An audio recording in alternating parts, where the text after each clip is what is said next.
Hello everyone, welcome back to my channel. আমি অঙ্কিতা। আজ আমি আপনাদের সাথে আজকে আমাদের দুপুরের মেনু কী হয়েছে সেটাই শেয়ার করব।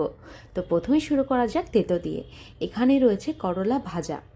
আর এখন যেহেতু সজনে ডাঁটার সিজন চলছে, তাই প্রতিদিন কিছু না কিছু একটা সজনে ডাঁটার রেসিপি তো বাড়িতে হচ্ছে। তাই আজকে হয়েছে সজনে ডাঁটা দিয়ে আলু দিয়ে তরকারি। আর এইদিকে রয়েছে ফলুই মাছের ঝাল। এই ফলুই মাছটা একদম পাবদা মাছের মতো দেখতে, কিন্তু পাবদা মাছে কাঁটা থাকে না, আর এই মাছে অল্প স্বল্প কাঁটা থাকে। আর এইদিকে রয়েছে এঁচোড়ের তরকারি। এই এঁচোড়টা ছোটো মাসির বাড়ির, কালকেই ছোটো মাসির মেয়ে এসে এঁচোড় দিয়ে গেছিলো, সেটারই মা আজকে তরকারি বানিয়েছে। দেখুন কতটা সুন্দর দেখতে হয়েছে, তাই না? খেতেও কিন্তু খুব টেস্টি হবে। আর এইদিকে এখন চলছে চিকেন কষা। এই যে এখনও কমপ্লিট হয়নি, কষানো চলছে। কালারটা কেমন এসেছে অবশ্যই কমেন্ট করে জানাবেন।